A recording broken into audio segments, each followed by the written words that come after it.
গুঞ্জা যে ধরা পড়ার ভয়ে হসপিটালে কল করে রুদ্দুরকে কলকাতায় যেতে বাধ্য করে সেটা বুঝতে পেরে উচিত শিক্ষা দিল গুঞ্জাকে রুদ্দুর। বন্ধুরা এমনটাই দেখা যাবে। বিস্তারিত জানতে ভিডিওটিতে লাইক দিয়ে সম্পূর্ণ দেখতে থাকো।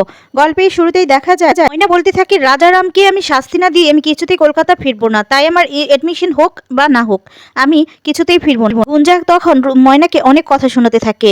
এরপর তো রেগে যায় রুদ্দুর, আর রুদ্দুর রেগে গিয়ে গুঞ্জার কাছে যায়, গিয়ে তখন বলে তোমার সাহস কি করে হয়, তুমি আমার স্ত্রীকে অপমান করছো। হ্যাঁ মানছি তুমি আমার বন্ধু, কিন্তু তাই বলে তুমি আমার স্ত্রীকে অসম্মান করবে সেটা তো আমি মেনে নিতে পারবো না। কথা শুনে তো গুঞ্জা অবাক হয়ে যায়, আর গুঞ্জা সেখান থেকে চলে যায়। এদিকে ময়না খুশি হয়ে যায়, আর মেজুমা তখন বলছে তুমি এমন ব্যবহার না করলেও পারতে রুদ্দুর, আসলে ও তো কষ্ট পেয়েছে, ও তো যতই হোক না কেন তোমার জন্যই এখানে এসেছে তাই না।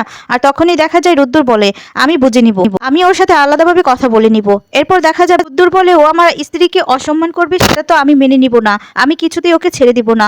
এ কথা বলে এদিকে গুলুও খুশি হয়ে যায়, বড়মা সহ। তারপর বড়মা বলতে থাকে দেখো আমি একটা কথা বলি, আগে তো থানায় গিয়ে ডায়েরিটা করা হোক। তখন রুদ্দুর বলে হ্যাঁ মা একদম ঠিক কথাই বলেছিল। গুঞ্জা ঘরে এসেই বলতে থাকে এই ময়না আমাকে জেলে না পাঠিয়ে শান্তি হবে না, কত কষ্ট করে সবাইকে রাজি করালাম যে কলকাতাতে যাব, আর সবটা বেচতে দিল ময়না। রুদ্দুর তো একদম ময়নার কথায় উঠছে আর বসছে, আমি তো কোনো দিকই সামলাতে পারছি না, উফ কি যে করব। এই সমস্ত ভাবতে থাকলে ঠিক তখনই রুদ্দুর চলে আসে, আর রুদ্দুরকে দেখেই ভয় পেয়ে যায় গুঞ্জা, আর বলে আসতে পারবো গুঞ্জা। তখন বলে পারমিশন নিচ্ছে। রুদ্দুর বলে ভদ্রতা বলে তো একটা জিনিস আছে। আর তখন গুঞ্জা বলে এই কয়দিনে না তুমি অনেকটা পাল্টে গেছো। এরপর রুদ্দুর বলে হ্যাঁ তুমি এই কথাটা একদম ঠিকই বলে, কয়দিনে আমি একদম বদলে গেছি, পরিস্থিতি আমাকে পাল্টে দিয়েছে। বলে সে তো দেখলাম, ময়নাকে আমি কি দুটো কথা বলতে গেলাম তুমি একদম ফুস করে উঠলে, এখন বুঝতে পারছি যে ময়নাকে কিছু বলে তোমার গায়ে বেশি লাগছে। আর তখন বলে হ্যাঁ লাগবেই তো, ওই যে পরিস্থিতি, তোমার স্ত্রী তাই না। আর তখনই দেখা যায় গুঞ্জা বলে যে বারবার এক কথা বলুন না তো, কিসের স্ত্রী, স্ত্রীর প্রতি এতই দরদ, আমার সাথে কেন যোগাযোগ রেখেছিলে বলো, যোগাযোগ না রাখলেই পারতে। বলে তুমি হয়তো ভুলে গেছো গুঞ্জা, আমার আর তোমার সম্পর্ক যে শুধু বন্ধুত্ব সেটা কিন্তু তোমাকে আমি আগেও বলেছিলাম, বন্ধুত্ব সম্পর্ক রাখবো না তা আবার হয় নাকি। আর গুঞ্জা বলে হ্যাঁ সেই শুধু বন্ধুত্ব, শুধুই বন্ধুত্ব, আমি তোমাকে চিনতে পারছি না রুদ্দুর। রুদ্দুর বলে বললাম না ওই যে পরিস্থিতি শিকার, আমি পরিস্থিতি পাল্টে দিয়েছে আমাকে, এর জন্য হয়তো তোমার একটু অসুবিধা হচ্ছে, সেই কারণে তোমাকে আমি একটা কথা বলতে আসলাম। দেখো তুমি এখানে এসেছো আমি তার জন্য কৃতজ্ঞ, দেখো এই জন্য তোমাকে আমি কয়েকটা কথা বলতে আসলাম বন্ধুত্ব হিসাবে। আর তখন গুঞ্জা বলে কি কখন থেকে তুমি বন্ধু বন্ধু শুরু করেছো, কি বোঝাতে চাইছো, দিন আগেও তুমি ময়নার ব্যাপারে কি বলতে সেটা কি তুমি ভুলে গেলে। তোর বলে কিছুই বলিনি, কিন্তু ওই যে বললাম সময় সবটা বদলে দিয়েছে।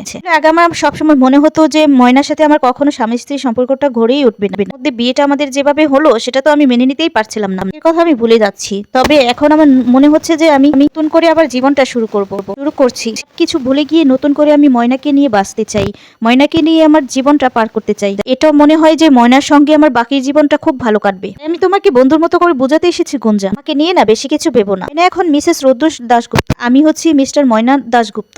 যা তুমি আমার বন্ধু হয়ে থাকতেই পারো, অবশ্যই থাকতে পারো, তোমার ইচ্ছা, এক পক্ষে না সবারই ভালো হবে। দেখো জানি তুমি ময়নাকে সহ্য করতে পারো না গুঞ্জা, আমাকে সহ্য করতে হলে যে ময়নাকে তোমার সহ্য গুঞ্জা, কালকে তোমার ফিরে যাওয়ার সমস্ত ব্যবস্থা করে দিচ্ছি গুঞ্জা, কলকাতায় ফিরলে তোমার সাথে দেখা হবে গুঞ্জা। কথা বলে ওখান থেকে রুদ্দুর চলে যায়। গুঞ্জা তো এই সমস্ত শুনে অস্থির হয়ে পড়ে, কিছুতেই সহ্য করতে পারে না, বলে রুদ্দুর আমাকে এখান থেকে তাড়িয়ে দিতে বলছে, কলকাতায় চলে যাইতে বলছে, না এইভাবে চান্স নেওয়া যাবে না, আমি চলে গেলে তো সবটা শেষ হয়ে যাবে, আর জানতে পেরে যাবে যে আমি রাজারামের সাথে ছিলাম, আমাকে এখানেই থাকতে হবে, কিছু একটা করতে হবে, আটকাতে হবে। দেখা যাবে ময়না, রুদ্দুর আর ময়নার বাবা রাজারামের ব্যাপারে ডায়েরি করার জন্য থানায় যেতে থাকে। তখন রূপাই বলে আমিও যাই না। এরপর বলে না বাবা এটা কি মেলা যে তোমাকে যেতেই হবে। মা বলে রূপাই তোমার বাবা তো একটা কাজে যাচ্ছে। এরপর যখন বের হতে যাবে তখনই চলে এসেছে গুঞ্জা, আর গুঞ্জা এসে বলে হ্যাঁ হ্যাঁ চলো আমি যাবো। এরপর তো সবাই কথা শুনে অবাক হয়ে যায়। আর তখন গুলু বলে তুমি না বললে যে তোমার মন কেমন কেমন করছে বাবা মায়ের জন্য, তুমি কলকাতায় ফিরে যাবে, আর সে কি তুমি তো কলকাতায়।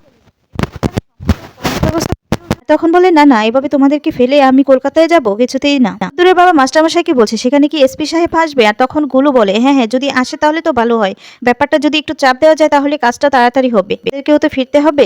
গুঞ্জা বলে আমি যদি থাকি তাহলে তো তোমাদেরও ভালো হবে, বলো আমি যদি কমিশনারকে বলে দেই তাহলে তো একটু করে চাপ পড়বে আর কাজটাও তাড়াতাড়ি হয়ে যাবে, আমরা একসঙ্গেই ফিরতে পারবো। গুঞ্জা অনেক রকম কথা বলে থেকে যায়। এরপর সবার সাথে থানাতে যায়। দেখা যাবে থানায় গিয়ে ময়না সবাই মিলে থানায় ডায়েরি করতে বললে কিছুতেই ডায়েরি করতে চায় না থানার বড়বাবু।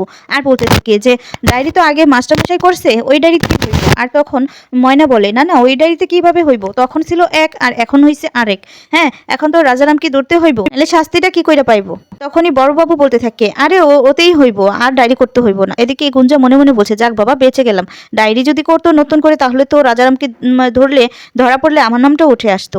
বেঁচে গেলাম, যত দ্রুত সম্ভব আমাকে চলে যেতে হবে। এদিকে বড়বাবু বলছে আপনারা যদি এখন আবার ডায়েরি করতে যান তাহলে তো ঝামেলা হইব। এরপর সবাই মিলে জিজ্ঞেস করতে থাকি কি ঝামেলা হইব? আর তখন বলে আসলে মাস্টারমশাই তো একজন কাজের লোক, মাস্টারমশাই বারবার আসতে হইব, এটা একটা ঝামেলা না? তখনই এসপি সাহেব এসেছে, আর এসপি সাহেবকে দেখে বড়বাবু ভয় পেয়ে যায় আর বলতে থাকে আপনি স্যার? আর তখন বলে ঠিকই কইছেন, ঝামেলা হইব। আর বলে হ্যাঁ, ওদেরকে তো আমি এটাই বোঝানোর চেষ্টা করলাম। ময়না বলে কি ঝামেলা হইব, আমি তো ওইটাই বুঝতে পারতাছি না। আর তখন এদিকে ময়নার বাবাও বলছে যে এসপি সাহেব মানে তুমি না বললা আরেকটা ডায়েরি করতে হইব থানায় আসতে? আর তখন বলে বলছি তো, তখন তো ঝামেলা হইব। ময়না বলে কি ঝামেলা হইব, আমি তো ওইটাই বুঝতে পারলাম না। আর তারপরে দেখা যাবে এসপি সাহেব বলে না না ময়না, তোমাকে কোনো ঝামেলা হইব না, ঝামেলা হইব রাজারামের, ওইটাই কইতেছিলাম। কি বড়বাবু, রাজারামের ঝামেলা হইব তো? আপনি লেখেন ডায়েরি। আর তখন বড়বাবু ভয় পেয়ে যায়। এরপর ময়না আর রুদ্দুর, ময়না তখন সমস্ত কিছু ঘটনা খুলে বলে যা যা হয়েছিল তাদের সাথে, প্রথম থেকে শুরু থেকে একদম শেষ পর্যন্ত সব কিছু খুলে বললে তারপরে দেখা যাবে এদিকে গুঞ্জা তো ভয় পেয়ে যায়। আর গুঞ্জা বলে এবার যদি রাজারাম ধরা পড়ে তাহলে তো আমার নামটা বলে দিবে, আমি কি করব?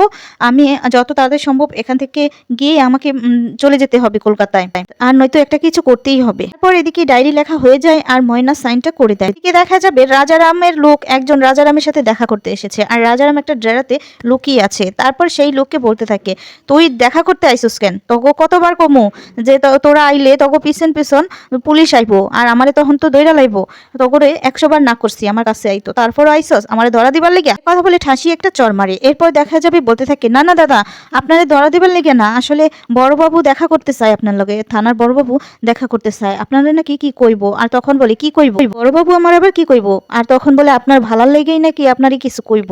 এরপর রাজারাম অবাক হয়ে যায় আর বলে ভালার লেগে, আচ্ছা যা কয়তো। এরপর দেখা যায় রুদ্দুর বাড়ি ফিরলে রুদ্দুরের যে মাঝখানে একটা অফার এসেছিল, চাকরির অফার, আর সেই অফারটা আবার আসে। রুদ্দুরের বাবা তখন রুদ্দুরের কাছে এসে ফোনটা দেয় আর দিলে তখন বলতে থাকে হ্যাঁ স্যার বলুন। এরপর বলে আপনি কি কাজটা করতে ইচ্ছুক? এরপর বলে হ্যাঁ হ্যাঁ আপনাদের সাথে কাজ করতে পারবো, এটা তো আমার সৌভাগ্য আর ভালো হবে। আর তখন বলে যদি কাজ করতে ইচ্ছুক হন এখনো সেই অফারটা আছে। আর রুদ্দুর শুনে খুশি হয়ে যায়। এই লোকটি বলতে থাকে যদি আপনি এখনো ইচ্ছুক থাকেন তাহলে পরশু মানে 2 দিনের মধ্যেই আপনি পৌঁছে যাবেন কলকাতায়, বুঝতে পেরেছেন? এরপর বলে যে 2 দিন পরেই, আচ্ছা আপনারা যেহেতু এই কয়দিন সহ্য করতে পেরেছেন তাহলে আরেক কয়েকটা দিন আমাকে একটু সময় দিন না। তখন লোকটি বলে না না কিছুতে আর সময় দেওয়া যাবে না, এবার যদি আপনি না জয়েন দেন তাহলে আমাদেরকে অন্য কাউকে নিতে হবে। আর রুদ্দুর বলে আমি তো ভেবেছিলাম আপনারা হয়তো আমার জায়গায় অন্য কাউকে নিয়েছেন, এর জন্য তো আমি যোগাযোগ রাখিনি। আর তখন বলে না আসলে আমাদের কোম্পানি তো ভালো লোককেই খোঁজে, তাই না?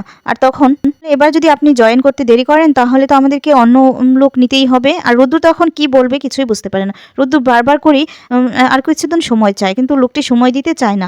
এদিকে দেখা যাবে গুঞ্জা এই সমস্ত শুনে খুশি হয়ে যায় আর বলে যাক বাবা, অবশেষে কলকাতাতে ফিরে নিয়ে যেতে পারবো আর আমার কেসটাও ধামাচাপা পড়ে যাবে, আমার নাম রাজারাম বলতে পারবে না। তোমার সাথে ইশারায় কথা বলতে থাকে গুঞ্জা, আর এতে বোঝাই যাচ্ছে যে গুঞ্জাই ফোন করে ওই লোকটাকে বলেছে, উস্কিয়েছে যাতে করে রুদ্দুরকে ফোন করে কলকাতায় যেতে বলে, জয়েন করতে বলে। ময়না বড় মার গুঞ্জার চোখ মুখ দেখে বুঝতে পেরে যায়। রুদ্দুরকে বললে রুদ্দুর তো রেগে যায়। রুদ্দুর রেগে গিয়ে গুঞ্জার কাছে গিয়ে বলতে থাকে যে এটা কেন করলে, কোনোভাবে তুমি জড়িত নয়তো রাজারামের সাথে, নয়তো তুমি এমনটা কেন করবে? আর তখন গুঞ্জা কিছুই বলতে পারে না। গুঞ্জা তো অনেক ভয় পেয়ে যায়। এদিকে মেজুমাও ভয় পেতে থাকে। তো বন্ধুরা এমনটাই যদি হয় তাহলে তোমাদের কেমন লাগবে কমেন্টস করে তোমাদের মতামত জানিয়ে দাও।